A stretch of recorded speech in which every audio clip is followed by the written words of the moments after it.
Hi, everyone. This is Jason Barrick of Wall Street for Main Street. Welcome back to another Wall Street for Main Street podcast interview. Today's special guest is a returning guest. She used to work at Lehman Brothers for many years. She's currently the chief market analyst at ITM Trading. Lynette Zang, thank you for joining me again. Jason, I'm very happy to be here. There's so much going on since the last time we spoke.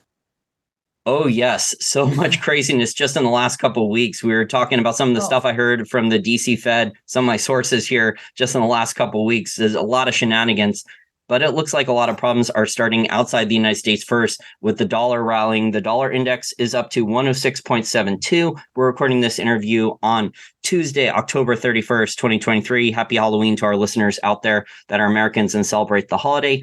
So, Lynette, I want to get your opinion on this. What do you think are the largest problems right now?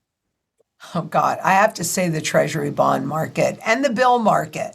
That is the one that makes me the most nervous because that's supposed to be a bedrock foundation of the global financial system.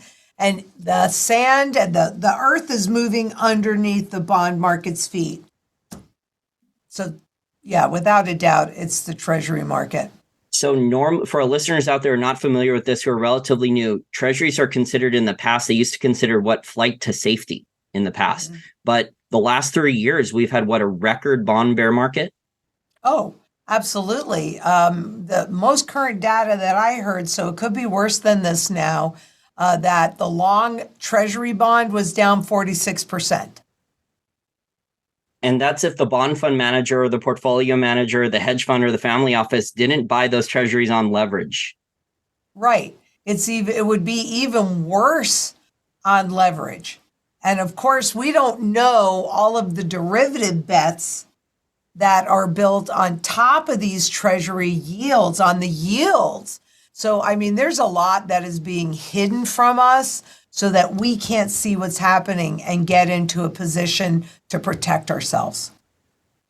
So I'm speaking to current and former bond fund managers and bankers, and some of them are honest and some of them are not. Some of them are spinning. I hear some of them repeat that treasuries are still pristine collateral. I keep hearing some of them repeat that there's plenty of demand for treasuries, that we're overblowing things. What do you think about the people that keep repeating this stuff, that there's no worry about losses on treasuries? All these banks, whether it's a foreign central bank or a foreign private bank, can just hold these treasury bond losses to maturity with no problems. Yeah. Well, as long as there's not a run on the bank, they can hold them to maturity and get paid out at par. In other words, whatever the face value is of that bond. However, those dollars or wherever, this is happening all over the world, what that money will buy you then versus what it will buy you today is vastly different, as witnessed by inflation, which is proving to be ever so much what they call stickier than anticipated. And that's because we're at the end of this currency's life cycle. So I think that they're living on hopium, any of those pundits that are saying that they're safe, et cetera, because as the Treasury has been issuing more bills, notes, and bonds, the markets, it's been lackluster. We threw a party and barely anybody is showing up. Well, let's make a distinction here. So there actually is very strong retail demand for the short end treasury. So like the 30-day with the 90-day, the shorter term treasuries that are yielding around 5%. There's a ton of retail investors, trillions of dollars going into there. It's leaving stock market and it's going into money market funds and treasuries. It's leaving regional banks, bank accounts there, and it's going into those. But there's not the demand, like you said, for the longer duration treasuries, the 10-year US Treasury with the yield spiking and the longer than that. Well, let's kind of back up to move forward on that too, because while you're talking about the demand on the very short-term treasuries, that's created additional problem for the Federal Reserve in the repo markets, where since June, right? Remember, we lifted the debt ceiling in June, right? And now the Treasury has issued, that we know of, because they can do lots of funny business off balance sheet, but on balance sheet, 1.4 trillion. And they have roughly 114 billion coming out the rest of this quarter. And so where we used to run no deficits or minor deficits, And then we were running after 2008 trillion-dollar deficits. Now we're up to $2 trillion deficits. So the appetite for the longer duration treasuries, I mean, for the shorter duration treasuries, they can get more by buying a short-term bill than they can by holding it in the Fed's repo market. I think 5.4 versus 5.3 in the repo market. So they're creating problems for themselves, whether that's unintended consequences or purely intended consequences. We really aren't going to know that piece. But in the longer term bonds, it's actually even worse because when they're issuing them at auction, they are just not getting enough take up. In other words, enough people or entities buying them. And in the secondary market with foreign investors, they're selling off their treasuries. I believe China is selling off, let me see if I can remember that headline off the top of my head, but the most treasuries that they have since, I don't know, some period of time. So Japan too. I mean, Japan's currency against the dollar is weakening rapidly. I mean, they're going to have to sell a lot of treasuries to defend their own currency. Mm-hmm. Exactly. And what they're counting on is the retail public, the money market funds, the mutual funds, the ETFs, the pensions. So they're counting on the retail public, also known as the dumb money, to pick up the slack from the smart money getting out. I mean, even our own Federal Reserve is presumably allowing their balance sheet to run off, right? In other words, they're not the official one, yeah. Exactly. And who knows? I mean, they don't even count the swap. They haven't even counted any of the swap lines that were given out to the European Central Bank since 2008, and the loans were waived. I mean, there was over 9 trillion just in 2008 and 2009 to the European Central Bank, at least 9 trillion, according to the Fed audit and the Freedom of Information Act request Bloomberg News got back then. So, I mean, the Fed doesn't even count any of that stuff on their balance sheet. Of course not. I mean, why? Why should we know what's going on? Because if we really understood that the system was, frankly, it's not just that it's dying, it's already dead. It died in 2008. Now you start making different choices. Now you start pulling your wealth out of the system. What we had with the regional banks in March and April, that was a little snicker snack. Look at what's happening in the big banks today. The requirement is huge for loan loss reserves. They are now requiring or about to require the banks to put up a lot more collateral for their trading portfolios. And trading has become the biggest profit center. So risk taking with the money that they're holding there, your equity, I mean, if you're paying attention on any level, what you're really seeing is this whole system crumble, aren't you? Yeah, and now I see the collateral going bad. So for listeners out there, and I see these posts all the time, the textbook says for PhD economists, central bankers, to fight inflation, the limited tools that central bankers have is they can raise interest rates to kill demand. And killing demand, they're going to destroy businesses, they're going to destroy consumers, and that's going to fight inflation. However, I think the unintended consequence, I don't think they do this intentional, is they're causing these foreign banks that bought all these treasuries or other foreign holders of treasuries just absolutely enormous losses on the older treasury bonds that were outstanding, because it's bond investing 101, that when interest rates go up, the principal value of the bonds that were already issued goes down a lot. Well, the market value. Yes, exactly, Jason. And it's, I mean, I'm glad you're really confident that this isn't intentional, because I've studied currency life cycles since 1987. There is virtually no purchasing power left in the currency. And the tools that the central bankers use to regulate the rate and speed of that inflation, because inflation is baked into the system by design, the fiat money system, the government-backed monetary system.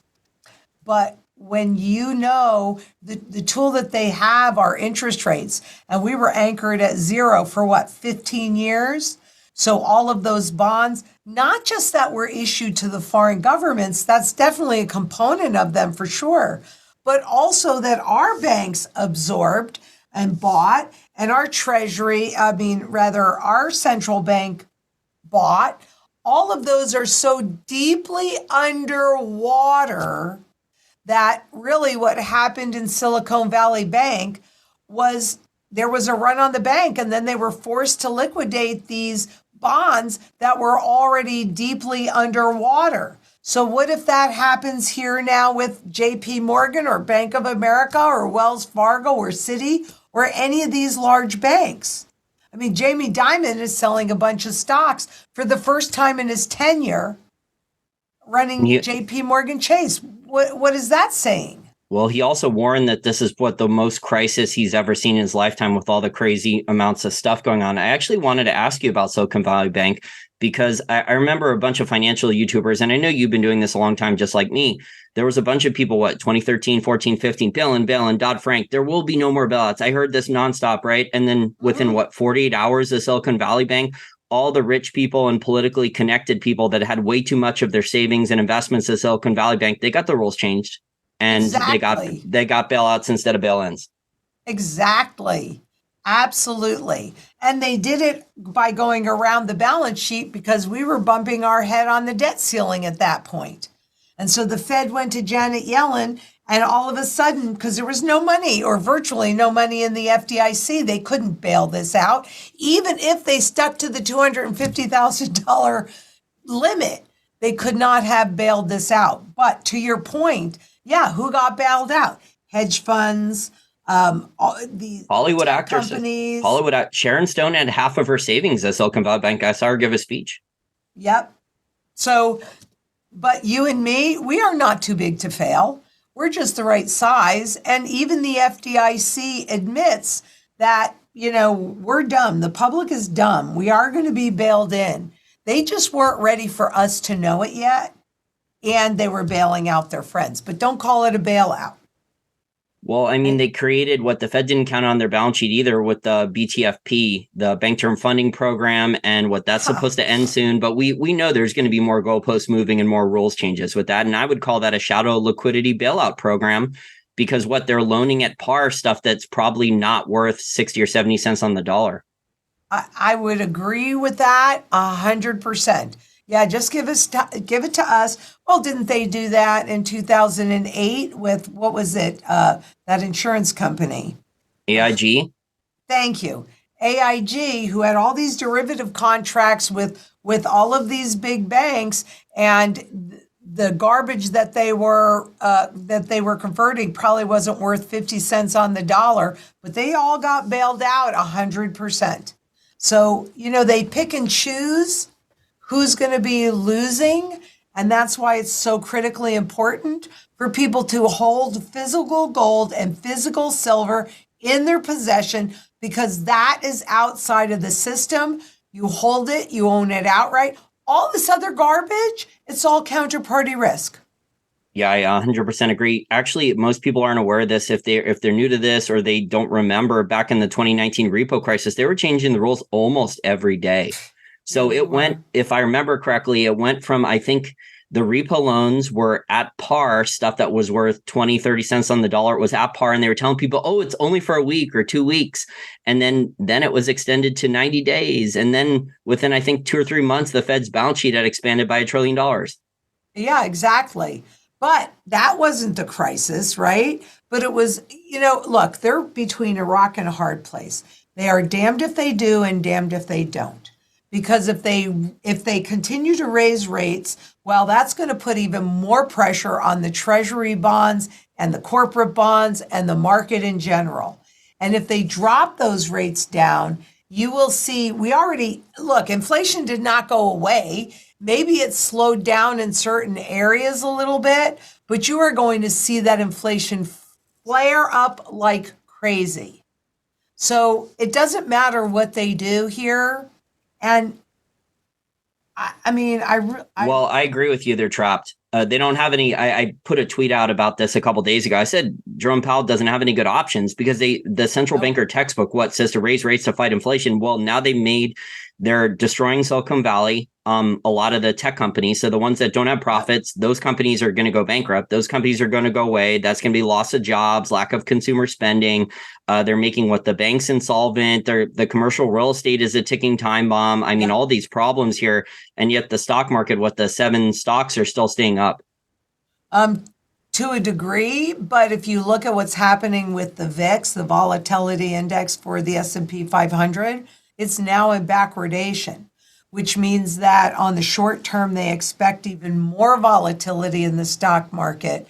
And historically, every time the VIX has gone into backwardation, that was an indication of a stock market crash. So could this time be different? Maybe, but it really typically never is. So between the Treasury market, this is like having your house built on an earthquake fault line and the earthquake is erupting. You have no foundation. It's moving back and forth, moving back and forth, moving back and forth. When are you getting out of the house? You're going to wait until it falls down on top of you? But what if, I just want to ask you this, Jason, what if these central banks, who, by the way, globally have bought more gold in the first half of the year than ever before in recorded history, what if they actually are clear that we are at the end of this current iteration and they want to move us into the next iteration of fiat money, the digital realm, and central bank digital currencies? Would they not need a huge crisis that completely scared the crap out of the public to justify that shift? So do you think that that's the plan for the Davos? Do you think it's separate then, a separate track with the Davos crowd and the G7 versus the BRICS? Because it seemed the BRICS want kind of an alternative currency that's more with commodities and kind of oil-based or commodity-based trading. Well, this is because they understand that this other stuff is not real and commodities are real. And I would say yes, and I would also say no. I'd say yes and no, because the BRICS, as particularly China, is far enough ahead in their CBDC and how it works, et cetera, and how to control a population. And they're taking over even more control of the internet. So people think that governments can't control the internet. Oh, heck yes, of course they can.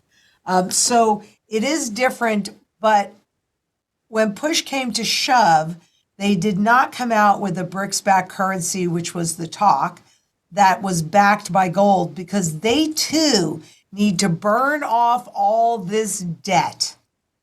And once you put a component of gold in the currency, what that does is fixes the debt where it lies, right? And they can't pay it. So I think that the entire global system has to implode, and whoever holds the gold will hold the power and the transition into the new system. But I also see the International Monetary Fund, the IMF, working very diligently on creating a global currency that is part of the SDR system, special drawing rights. That's the IMF's currency that is composed of, frankly, however many currencies they want. So they could put every single currency in it. And then, which is what they've been working toward for a very long time, you have your local currency, right? So in the US, you have the US dollar and even the digital dollar. And then you have the global currency, the SDR. And what the BRICS are doing is creating an agreement where, hey, you can use your yuan to buy our copper, and you can use your rupee to buy our oil or whatever, right? But it's an interchangeable currency or cross-border currencies. However, the SDR would be much better on a global basis. And if everything that you hold, all your equity, is titled and then held on your phone, and they manipulate you into spending your equity, then you are volunteering your wealth and they are in complete control. Well, once there's cashless society and people are paying for everything on their phone and there's central bank digital currency or some type of full digital currency and then track and tax every transaction. I mean, if they don't like your social media posts, they don't like something you say in public or bank account, or you buy something, they could fine you or just ban you from the system then. Exactly. I mean, and that's why it is so critically important that there are enough of us that are as self-sufficient and independent as possible, because we have to be able to say no. And in order to be that and sustain a reasonable standard of living, you need food, water, energy, security, barterability, which I personally, anything physical, any talents you have is definitely barterable. But silver is my preferred tool of barterability because of its global acceptance and no shelf life. Wealth preservation, which is gold, whose most important function is to hold your purchasing power even over time and actually put you in a position to maintain your current standard of living and have more wealth shifted your way. Community, which, Jason, that is arguably the most important part of my mantra, because together we are so much stronger than we are apart. And if enough of us come together, we can say no. If we buy food, or rather, if we're buying gold and silver, and one person can't do it all. So maybe somebody else knows how to garden and farm. Maybe you have a doctor. Maybe you have a lawyer that understands the law, an electrician, or you develop skill sets. I think this is a perfect time for people to develop skill sets because, I started my urban farm and executing my mantra. I mean, I started buying gold and silver in earnest because I did before that too. But in 2002, I started my urban farm in 2010. I went to my bug out farm in 2021, I think. Yes, 2021. So you didn't have to deal with any of the supply chain problems then? No, I didn't. And here I am in March and April of 2020, walking around my farm and going, oh, well, look at how smart I am. Aren't I great? And I could share my food and I could share my toilet paper and I could share, right?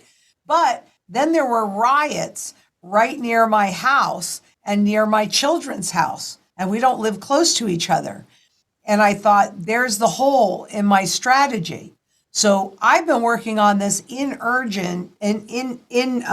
very diligently and in earnest for a very long time. I'm probably more ready than anybody else I know, and yet I don't feel ready. So that's where the community really comes in, because most people, if you're just starting out to do this now, you're running out of time. I mean, I hate to say it, but it's just the truth. You're running out of time. So better to find other like-minded people where you can come together in community and each bring whatever skill sets and gifts and what have you that you have. I think I hate to say this, but I really think we're past the point where an individual has the time to do everything that they need to be as independent and self-sufficient. And even me, do you think I did all of this by myself or even have the ability to do all of it by myself? Heck no. I've just been lucky enough to be able to surround myself with people that, and my own community that have helped me develop all of these. So, my message is really about community because that's the only chance that we really have to say no. I'm not giving up.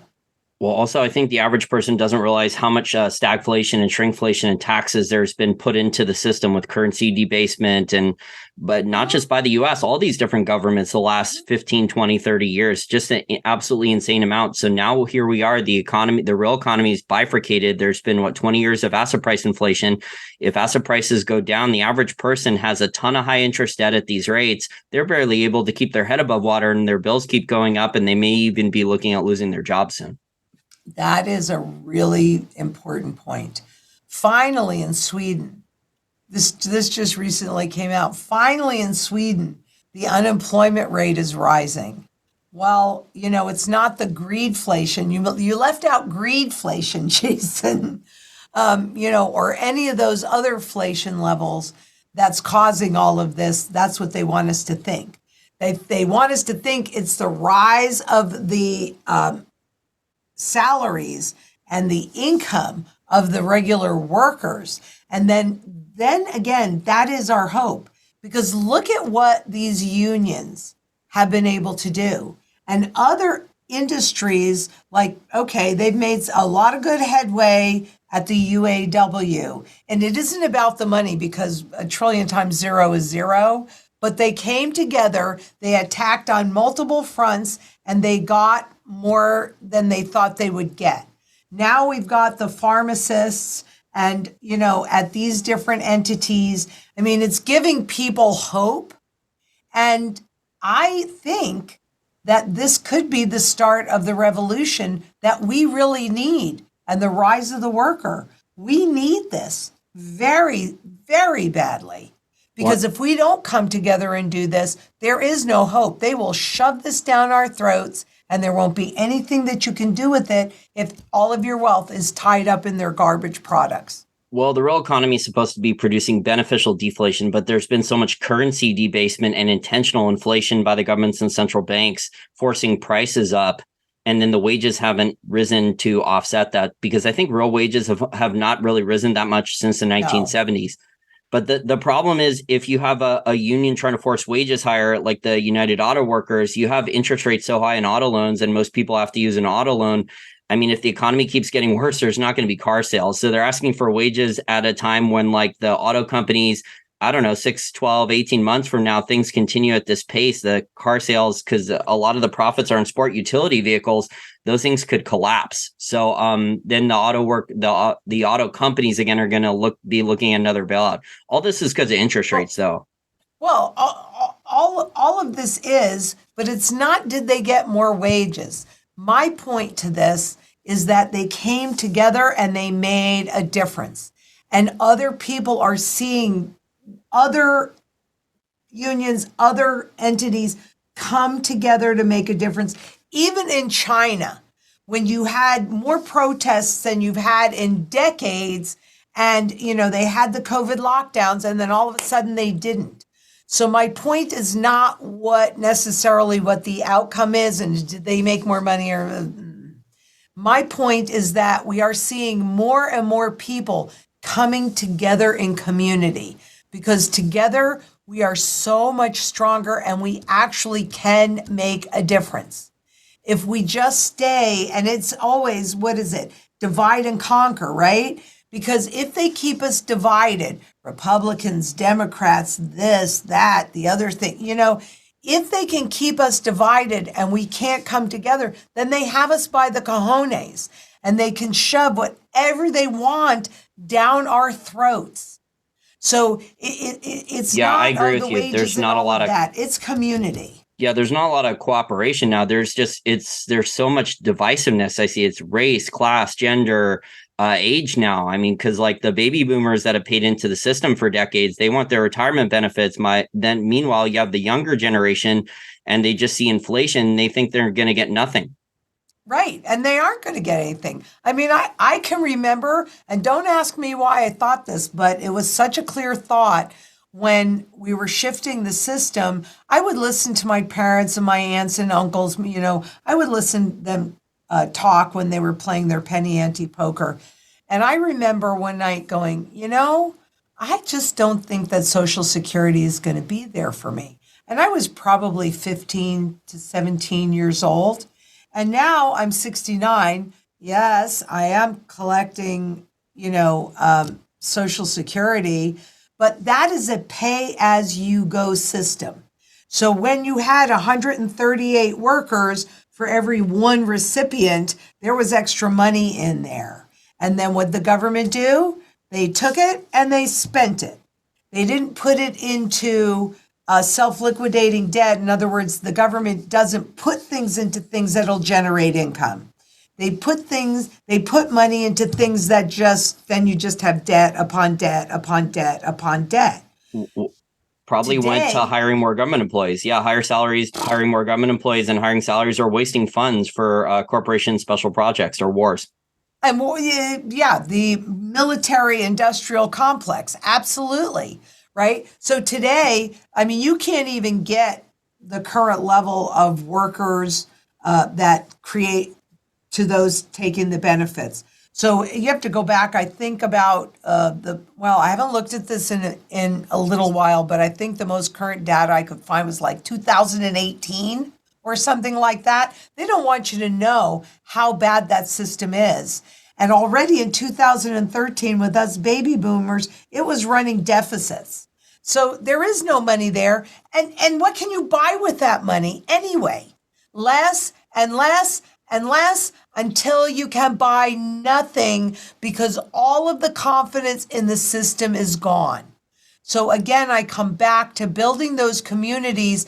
And to your point, Jason, yeah, when those restrictions hit and the supply chains were broken, all right, I didn't have avocados, but I had plenty of food, water, energy, security, not as much security as I wanted. That's why I did the bug out.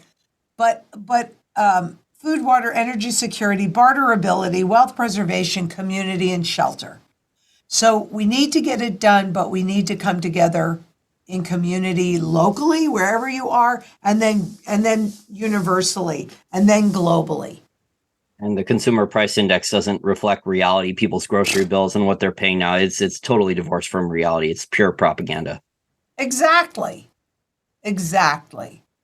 So in the remaining part of the interview, I want to transition to gold and gold demand. So you mentioned earlier that non-G7 central banks, the record demand for gold, I think it started last year, a couple months after the Russian sanctions, right?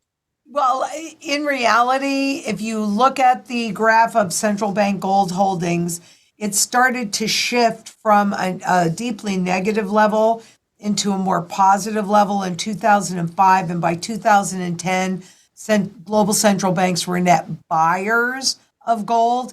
And it's just grown really since then. But the first half of 2023, I mean, they've been making new records of gold purchases because they want to remain in control and with choice. So this isn't something new, but it goes back to my point of the system actually dying in 2008. And they were already getting ready for it. Because if you look at the graph, you can see it. So yeah, why are they buying gold? Who knows more about even where we are in the trend cycle than central bankers? Well, I think there's multiple reasons why they're buying gold. So they're hedging the losses on the treasury bonds. Maybe they're voting with their savings or trade surpluses that they want out of, they don't want to recycle into US Treasuries because China, Germany, and Japan are not buying. But I think there's multiple reasons why the central banks outside the G7 are buying gold tonnage. Well, I think that if you break it down, it's kind of like what's the most important function of gold? Gold performs so many different functions, and so does silver. It's used in every single sector of the global economy, period, end of discussion. And what that means is that it has the broadest base of functionality and the broadest base of buyers. So when you're going into a currency crisis, if you have gold and you have silver, what you're going in with is a bazooka. But if you look at any government full faith and credit debt-based money, you're not going in with anything. You're going in with a feather because it does not hold up. So you can see them say this reason or this reason or this reason or this reason. But when you boil it all down, it's because if you do not hold gold, you have no weapon. According to the Bank for International Settlements, gold physical gold in your possession is the only financial asset, not one of two, one of 10, the only financial asset that runs no counterparty risk. Wasn't it JP Morgan, the banker himself, who said that gold is money and everything else is a credit? Exactly. So they can use all sorts of reasons and excuses, but the bottom line is they know that all of these other tools that they've created, that they are indeed between a rock and a hard place, and that they want to remain in power. And I'm thinking the individuals, I want to remain in power. I want to have choices. I want my children and my grandchildren and my great-grandchildren to have the choices and the rights that I have. If we don't come in and vote with our wallets and position into physical gold, physical silver in your possession, then you are going into this crisis with absolutely nothing. Yeah, I think unfortunately a lot of institutional investors and other people are going to buy, and hedge funds are going to buy like the GLD and the SLV and think that they have proper diversification into gold or silver. Well, who are those entities buying for? They're buying for the public, the dumb money. Personally, I'll bet you they're buying the physical gold and the physical silver and holding it, because that's what I'm seeing when I look in the ultra rarity index. So that's, coins that could be, millions of dollars for 1 ounce of gold, right? And the only people that can afford that are the 1%.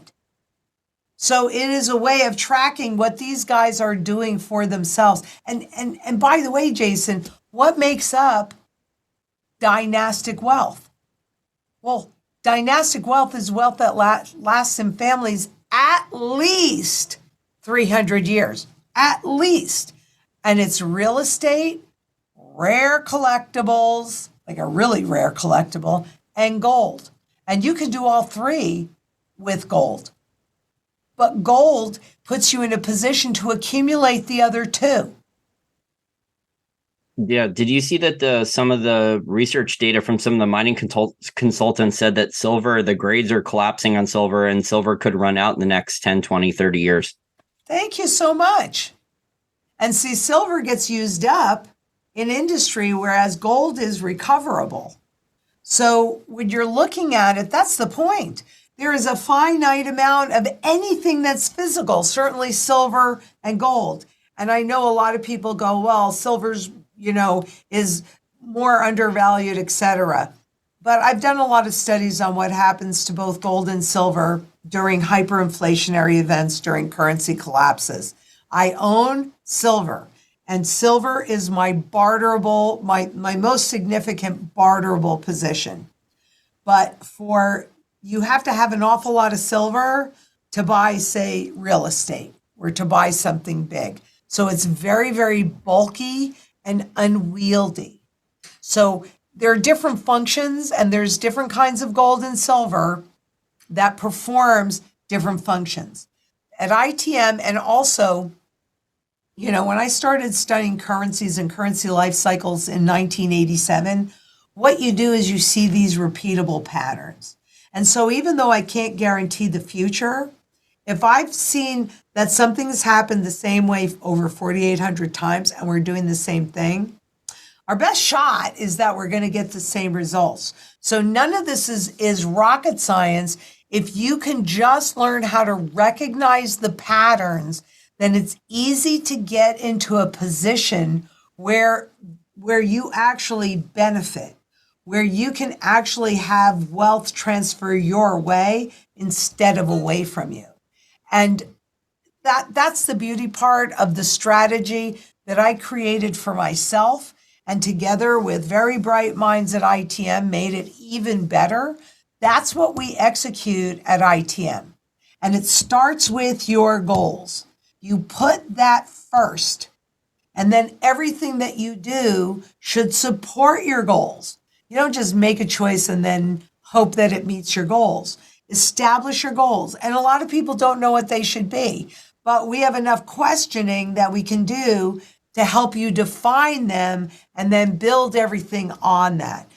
That's, to me, is the smartest way to approach that. And also understanding what's the true value of an ounce of silver and an ounce of gold.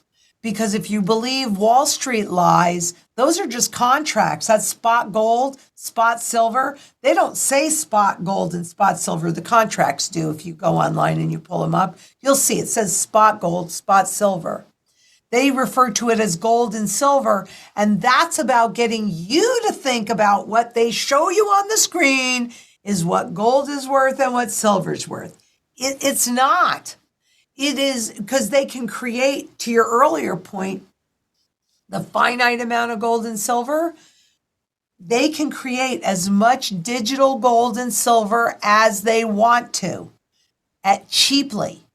But with physical gold and silver or anything physical, there is a finite amount. That is one of the reasons why gold has been the primary currency metal and silver the secondary currency metal for thousands of years.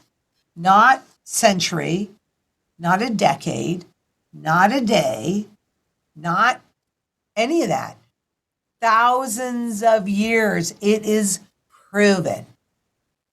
They play a ton of games too on the COMEX with the futures contracts. I mean, like back in 2011, 2009 and 2011, they played a ton of games with delivering a COMEX futures contract. I know fund managers that tried to get delivery of a silver COMEX futures contract and it was delayed. They were charging all these extra fees. I think they had to wait over 6 months. And then other people were cash settled back then. So they could basically change the rules and do whatever they want.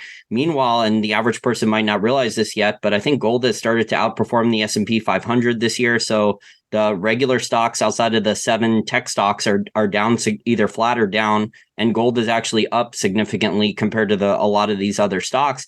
But if you look in other currencies, Lynette, gold is in a major bull market pretty much in whether it's Japanese yen, Chinese yuan, Australian dollar, compared to the US dollar gold price. And think about this.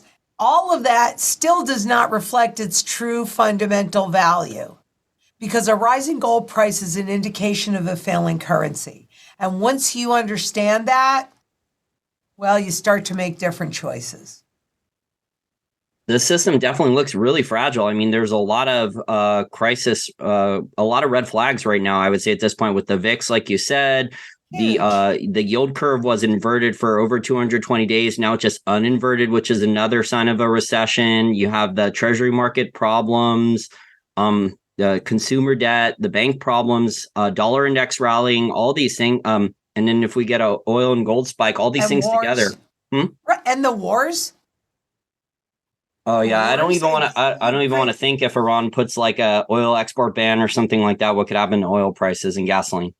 You know, it's not that, but understand, Jason, that these are everything that you said, plus the wars are, and some more stuff, are all things that happen around currency regime shifts. Because then you're looking over there and they can blame the inflation on this and that, and they can blame without looking in the mirror and owning their responsibility for how,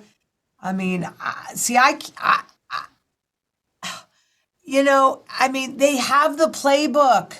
And when you read their work, they say, we know how to do this. They do. I don't think any of this is an accident. And I am not a conspiracy theorist, but I am a historian. And I just see the same playbook over and over and over again. And they say, we know how to do this. We keep things as normal looking as possible, and then we create chaos all around. So you're looking over here when they're doing this over there. And rules changes too. And the other thing that has happened that people forget, and I know you've studied history, but maybe the listener hasn't, is in the past when there was a war, they would force the citizens to buy war debt or government bonds as war debt, right? To subsidize the war. And then guess what? The government would inflate away the debt. Hello. That's how they do. That's the whole game plan, right? And with the whole fiat money system, it's based on constantly compounding debt and inflating that debt away. And the only difference between inflation and hyperinflation is the speed of the inflation. And once confidence in the currency and the system is lost, I believe we have already started on the hyperinflationary track. We're just early into it. But if you look at the monetary velocity chart, in other words, how quickly money changes hands, we have, it was tankerooski, and we have had a very definitive rise. And so I'm using that as an indication for the start of the hyperinflation. What's it going to take? Do you really have to lose everything before you realize that history is repeating itself? Or at least it's rhyming in a rather large way, and you get to safety? You've got to vote with your wallets. If you position your fiat and convert that fiat money, so in this country, US dollars, into physical gold and silver that you hold in your possession, like I have, that's my vote, along with food, water, energy, security, barterability, wealth preservation, community, and shelter.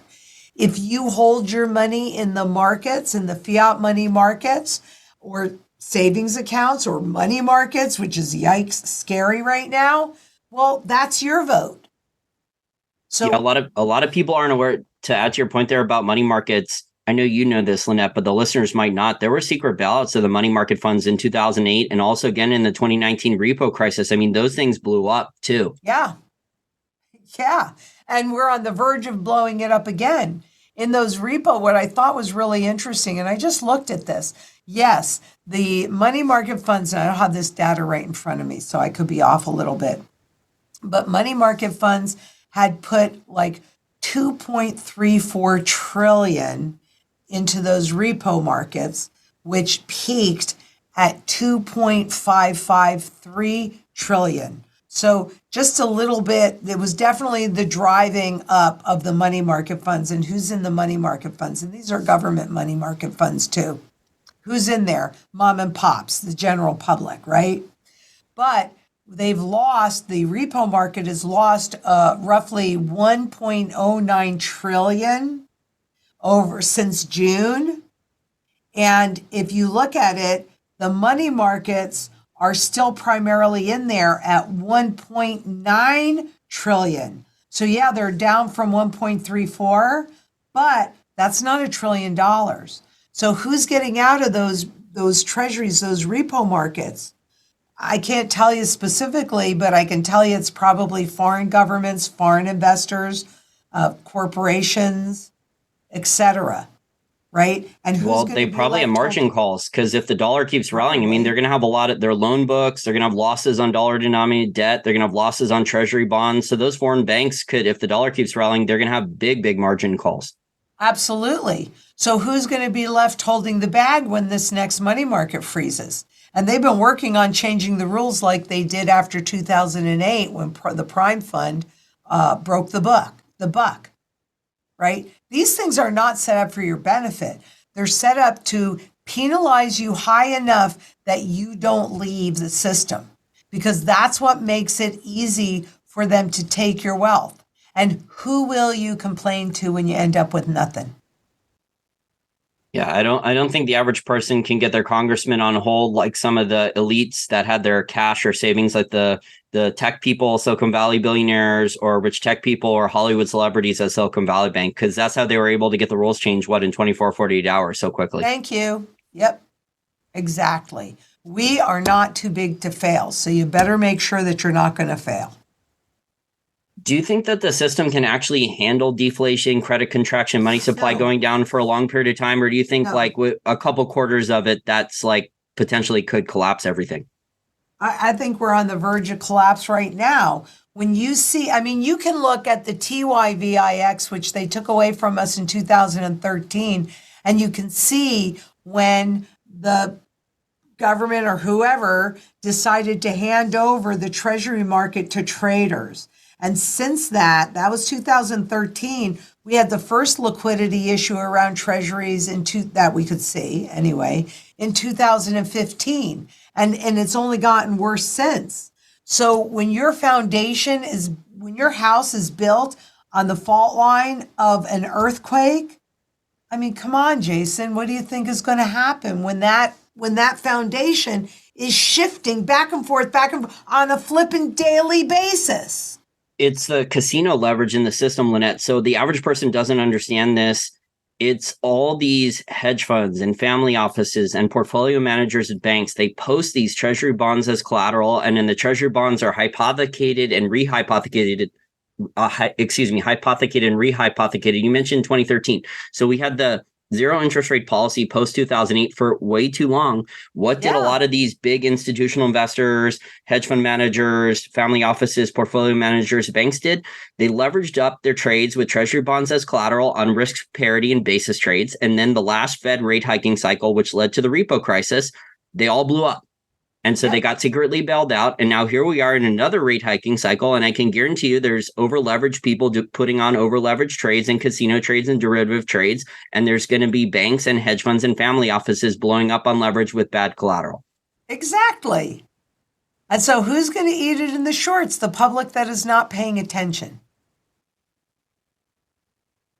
Unfortunately, this is the asset markets we have now, and this is why a lot of people, and I'm seeing this online, they're buying physical gold, physical silver, and Bitcoin because they're voting out it. Unless they're doing day trading on stocks or something like that, or they're hedging with commodities, they're starting to pull stuff out of the system. They don't trust how all the large players are getting secret bailouts. Yeah, I don't either. I don't trust any of it. And with regard to Bitcoin, I just don't think it was an accident that Bitcoin was born on January of 2009, and quantitative easing was born in March of 2009, and it's an intangible asset. So what? All of a sudden, the crypto winter is over? What is the utility? The only utility that anybody comes back to me with Bitcoin is that you can put it on a thumb drive and you can take your wealth anywhere. And I think that's great. That is a very, very, very, very, very valid thing. But this is an unproven entity. These cryptocurrencies are unproven. And frankly, you think the government is really going to allow, or the central banks really going to allow competition for their money? When push comes to shove, that would be a big fat negatory. It's why they don't want you to hold gold either. But if you hold gold, it has full utility, because it's used in every single sector of the global market. It doesn't need a government or anybody else to say that it's money. They have not been able to duplicate the properties of either gold or silver in the labs. It is unique and it is real money. I'm sorry, I know people are buying Bitcoin and now above $35 a coin. It's like, 35,000. A coin. They're going, whoop-de-doo, this has some, what does it have? What? Well, a lot of people are speculating on it to get rich. So which is fine. I mean, if you're diversified and you have some extra funds for speculation, that's okay. I'm very skeptical of the people that are like all in Bitcoin. I don't trust gold or silver. They don't do anything. I won't buy commodities. I don't want any type of gold or silver exposure. There's a ton of people. I see this online. I'm sure you do too, since you work for a bullion dealer in rare coins. That just people like, I gave up on gold and silver. I sold it all. I'm only buying Bitcoin or altcoins. Well, that to me would be scary as Hades. I want something that's proven. I want something that's real, that I can hold physically in my possession. Because if you don't hold it, you don't own it. And your perception does not mean anything in a court of law. Look at FTX. You think that's over? Oh, they're going to create another one. Come on, let's be honest, Lynette. They're going to create another FTX 2.0. They're going to need somewhere else to move those laundered funds. Of course. So I do agree with you. If you want to speculate and you have a well-diversified portfolio and you have gold and silver over here, do whatever you want. I personally am not a trader and I am not a speculator. I am a long-term strategist. And I don't care how early I am. I don't care what Wall Street makes things look like. I'm an ex-banker. I'm an ex-stockbroker. I understand their language. I read their reports. And my daddy always used to say to me, and I know it, I kind of hate using it because it makes him seem less than, and to me, he was the greatest man on earth. But he'd always say to me, do what I say and not what I do. And I'd say to him, Daddy, That just doesn't make sense to me. So I listen to what the central bankers say, and I read the reports of what they're also saying, which is different than what they say to the public. And then I watch what they do. And when their actions are congruent with their words, I know they're telling the truth. But too often, I see their actions are incongruent with their words on paper and then absolutely what they tell the public. Because their job, as are the politicians' job, as are all the central bankers' job globally, their job is to keep you in the system so that you are actually volunteering your wealth. Yep. Well, and then Jamie Dimon sells his shares and the Federal Reserve Bank creates a new shadow liquidity bailout program that they don't count on their balance sheet. Exactly. So, for those people that say they don't trust gold and silver, it makes them nervous. Well, you're holding it. Why would you be nervous? You have the broadest base of buyer of any asset out there. More buyers for gold and silver than any other asset on the planet. You tell me why that's scary. Well, that makes also, no sense to me. Also, over longer cycles with longer periods of inflation, commodities and precious metals outperform. 100% of the time.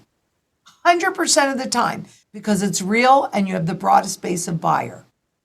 Well, also, they're non-correlated to a lot of the regular stuff like stocks and bonds. But in the short term, that might not be true. But in the long term, over different cycles, they're less correlated to stocks and bonds. I think Christopher Cole of Artemis Vol, he put out the Dragon portfolio showing that his volatility fund didn't make it, though. I think unfortunately, like this is how it is in the institutional investors, the pension funds and the institutional investors pulled all of their funds out when the VIX bottomed right before the VIX started to rally. So he lost his fund right when he was about to be proven right.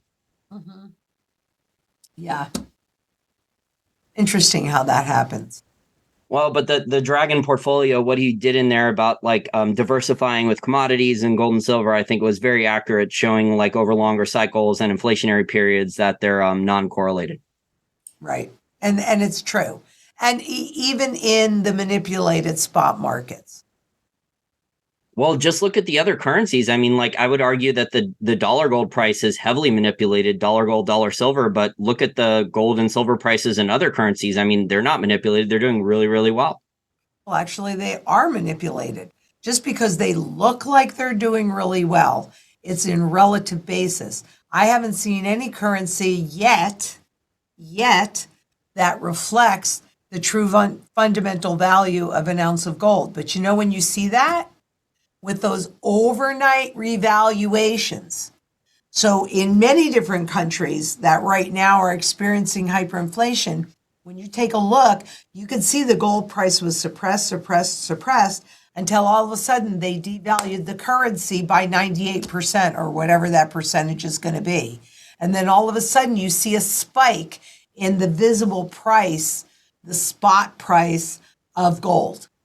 Oh, wait a minute. It was reflecting and it was doing okay and blah, blah, blah. That's because I don't care what currency you're looking at. It's all relative and it's all manipulated.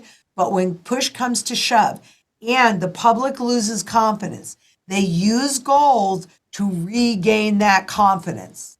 Why? We've been taught that gold is just an old relic. What do you want gold? To your point earlier, gold hasn't done anything, blah, blah, blah, blah, blah, which is not true. And it's blatantly not true, but okay.